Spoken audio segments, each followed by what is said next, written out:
हाय आर्मीज, आपका स्वागत है मेरे YouTube channel BTS Korean army 111 Bhojpuri song. तो आज मैं आप लोगों को माई हार्टलेस हस्बैंड का पार्ट 14 बताऊंगी। चलिए स्टोरी स्टार्ट करते हैं। पिछले पार्ट में हमने देखा था कि JK के साथ यूनो जो कि बदतमीजी कर रहा था और उसके साथ इंटीमेट होने की कोशिश कर रहा था, उसे किस करने की कोशिश कर रहा था। तभी वहाँ पर किम तेहॉन कमरे में एंटर करता है और वो एक भूखे शेर की तरह उसे अलग करता है यूनो को JK से और उसे बहुत ज़्यादा पंच मारकर बहुत ज़्यादा उसे सुनाता है। और यहाँ पर पुलिस भी आई होती है।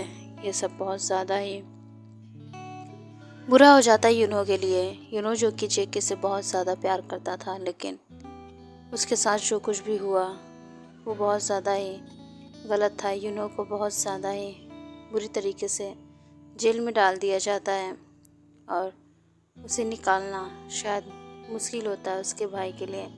उसका भाई जो कि सौरभ होता है वो बहुत ज़्यादा उसे प्यार करता है। उसके लिए वो किसी की भी जान ले सकता है और अपनी जान दे भी सकता है, क्योंकि परिवार के नाम पर ये दोनों भाई ही हैं एक दूसरे के लिए। इस वजह से यहाँ पर यूनो जो कि बहुत ज़्यादा ही अब चिढ़ गया था किम तेहॉन से, क्योंकि किम तेहॉन जो कि उसके और JK के बीच आ रहा था। JK और यूनो जो कि अब एक साथ होने वाले थे और जल्दी वो शादी कर लेता JK से, लेकिन इसमें भी तेने टांग अड़ाई। तो जो कि JK को संभालते हुए, उसके क्लोथ को ठीक करते हुए अपना जैकेट उसे देता है और उसे बहुत ज़्यादा ही अच्छे से कवर करके नीचे ले आता है। और तो और बहुत ज़्यादा ही अब JK के लिए फिक्र कर रहा था। JK जो कि ये सब देख सकता है और उसे ते में बहुत ज़्यादा इंटरेस्ट आने लगा था और वो इस तरीके से ते को देख कर तो उसके प्यार में पागल ही हुए जा रही थी और वो बहुत ज़्यादा ही खुश हो जाती है।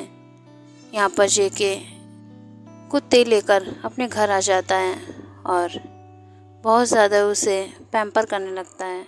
तो फिर JK भी उसके साथ ही रहता है और उसके साथ उसके रूम में सोने चला जाता है। यहाँ पर ते JK को किस करने लगता है, बहुत ज़्यादा प्यार से उसे टच कर रहा था। आज JK भी मना नहीं करती, क्योंकि हो ना हो वो भी अब ते से प्यार करने लगी थी, लेकिन इस बात को एक्सेप्ट करने में वो बहुत ज़्यादा ही टाइम ले रहा था। लेकिन अब जब JK ने ते का ये बिहेवियर देख लिया है तो फिर वो जान चुका है कि ते उसे प्रोटेक्ट करेगा। इस वजह से उसने उसे परमिशन दे दी। ते जो कि उसे बहुत प्यार से प्यार करता है और उसे किस करता है, उसे बहुत ज़्यादा ही प्यार से लव बाइट्स दे रहा था और उसके क्लोथ को धीरे धीरे निकालने लगता है और वो बहुत ज़्यादा ही प्यार से उसके चेस्ट को मसाज कर रहा था और उसे किस कर रहा था, उसे सक कर रहा था। JK जो कि मौन कर रहा था, उसे बहुत ज़्यादा ये फीलिंग अच्छी लग रही थी। और यहाँ पर ते धीरे धीरे बिल्कुल ही JK को न्यूट करके इंटीमेट हो जाता है। JK जो कि मौन कर रहा था, ते उसका बहुत अच्छी तरीके से फ़ायदा ले रहा था और वो उसे बहुत ही प्यार से टच और उसके साथ बहुत प्यार से इंटीमेट होता है। यहाँ पर JK बहुत ज़्यादा ही थक जाता है। ते भी उसके बगल में आके सो जाता है और बहुत ज़्यादा ही प्यार से उसे प्यार करने लगता है। यहाँ पर सिचुएशन बहुत ज़्यादा अच्छी चल रही थी, लेकिन हम देखते हैं कि ते जो कि उससे बहुत ज़्यादा प्यार से अपने बाहों में लेकर सोया था और नेक्स्ट डे जब ते उठता है तो JK भी उसे देखकर शाय फील करने लगता है, क्योंकि उसे सब कुछ याद आ जाता है। यहाँ पर ते की मॉम आती हैं और ते से कहती हैं कि उसे कभी धोखा मत देना। तो फिर JK जो कि अपने कपड़े चेंज करने बाथरूम में गया होता है, वो फ्रेश होने गया होता है। यहाँ पर ते की मॉम जब ते से इस तरीके से कहती है तो ते कहता है कि आप तो बीच में बोलिए मत और मुझे आपकी शक्ल वैसे भी नहीं देखनी, क्योंकि आप मेरे डैड की कातिल हैं और मैं अपने डैड के कातिलों से दूर ही रहता हूँ। यहाँ पर बहुत ज़्यादा ही सिचुएशन बहुत ज़्यादा ख़राब होती है क्योंकि एक इम्तिहान अपनी मॉम से बहुत ज़्यादा नफ़रत करता है और वो उसे एक्सेप्ट बिल्कुल भी नहीं करना चाहता है। यहाँ पर सिचुएशन इतनी ज़्यादा ख़राब हो चुकी थी कि वो अपनी मॉम को बिना देखे ही बाहर चला जाता है ऑफ़िस के लिए। शेके जो कि तैयार होकर ऑफ़िस के लिए निकल जाता है क्योंकि उसे भी ऑफ़िस जाना होता है। यहाँ पर ते ऑफ़िस में बैठा होता है और जेके जो कि ऑफ़िस में उसके साथ काम कर रहा होता है और जेके को ते कहता है कि जाओ जाकर मेरे लिए कॉफ़ी बना कर लेकर आओ। और शेके जो कि बाहर चला जाता है। ते जो कि लकी से कहता है कि देखा मेरा प्लान कितना अच्छा था। उस जिन्हों को मैंने कितनी बुरी तरीके से फंसा दिया, अब वो जेल से कभी बाहर नहीं निकल पाएगा। ते जो कि इन सब बातों को लकी से कह रहा था, लेकिन गेट के बाहर से कोई इन सब बातों को सुन लेता है क्योंकि शेके जो कि उसे ये पूछने आया था कि वो ब्लैक कॉफ़ी लेगा या फिर मिल्क वाली है। लेकिन जब वो ये सब सुनता है तो तुरंत ही टूट जाता है और वो वहाँ से घर चला जाता है। यहाँ पर ते जो कि बहुत ज़्यादा ही देर से इंतज़ार कर रहा था कि शेके कब उसके लिए कॉफ़ी लेकर आएगा, बट शेके तो ऑफिस में था ही नहीं। वो अपने घर पर आ जाता है क्योंकि उसे बहुत ज़्यादा ही अब ते से नफ़रत होने लगी थी। उसे बिल्कुल भी नहीं पता था कि यहाँ पर ते ऐसा कुछ भी कर सकता है कि किसी से बदला लेने के लिए उसकी जिस्म का भी इस्तेमाल कर सकता है, उसे किसी के सामने सौंप सकता है। क्या ये सब ते का प्लान था या फिर वो जो लड़का उसके साथ कल रात बदतमीज़ी कर रहा था वो सब भी ते का प्लान था? ये सब तो सोच कर जेके टूट सा ही जा रहा था।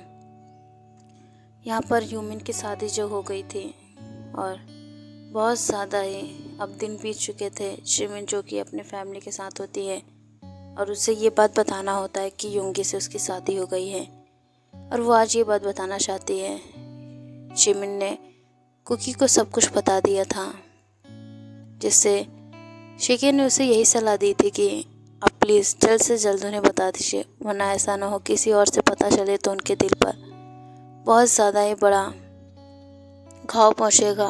वो बहुत ज़्यादा ही सदमे में आएंगे और उस इंसान के साथ आपको बर्दाश्त नहीं कर पाएंगे।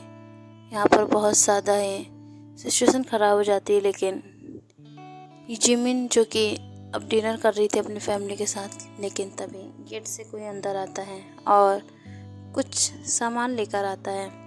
ये इतना ज़्यादा भयानक दृश्य होता है जिमिन के लिए कि वो बहुत ज़्यादा ही डर गई थी। यहाँ पर योंगी आकर उसके साथ डिनर टेबल पर उसके बगल बैठ जाता है और सभी कहते हैं कि तुम वहाँ पर क्या कर रहे हो। तो फिर वो बिना कोई संकोच के कहता है कि मैं अपनी बीवी के पास बैठा हूँ और आज मैं अपनी बीवी को लेकर जाऊँगा और कोई भी मुझे नहीं रोक सकता है। यहाँ पर बहुत ज़्यादा सिचुएशन ख़राब हो गई थी। सभी जिमिन को शॉक फेस से देख रहे थे। जिमिन जो कि कुछ बोल ही नहीं रही थी, तो सबको पता चल गया था कि ये इंसान सच बोल रहा है। यहाँ पर आर्यन और हॉबी भी बहुत ज़्यादा ही बुरी तरीके से उसे घूर रहे थे और वो बिल्कुल भी इन सब चीज़ों के लिए रेडी नहीं होते हैं। आर्यन जो कि वहाँ से उठकर बाहर जाने लगता है और वो बाहर जब अपनी बाइक लेकर जाता है वो मेडिकल स्टोर की तरफ मुड़ जाता है क्योंकि उसे कुछ मेडिसिन लेनी होती है। और जब वो मेडिकल स्टोर पे जाता है तो एक लड़की जो कि वहाँ पहले से ही दुकानदार से बहस कर रही थी कि उसको ये चीज़ नहीं, उसको दूसरी चीज़ चाहिए, और वो बहुत ज़्यादा ही गुस्से में थी।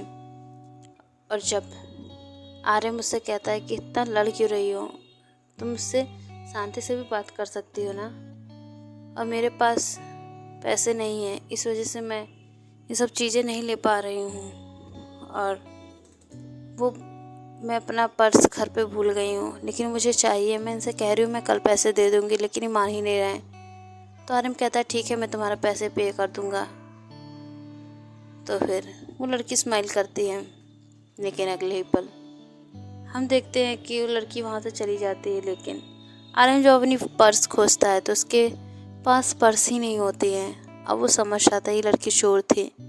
आर्यन ने भी बहुत सारा सामान ले लिया था, लेकिन अब उसे पेमेंट करने के लिए पैसे की ज़रूरत होती है और वो अब सिर्फ़ और सिर्फ हॉबीज़ की ही मदद ले सकता था। इस तरीके से यहाँ पर जो लड़की होती है वो स्माइल करके चली जाती है। ओके आर्मी, जिस पार्ट को मैं एंड करती हूँ, नेक्स्ट पार्ट में जानेंगे कि क्या युंगी जिमिन को ले जा पाएगा या फिर नहीं। बाय आर्मी, सरांगे और स्टोरी अच्छी लग रही है तो प्लीज़ कमेंट और शेयर कीजिए।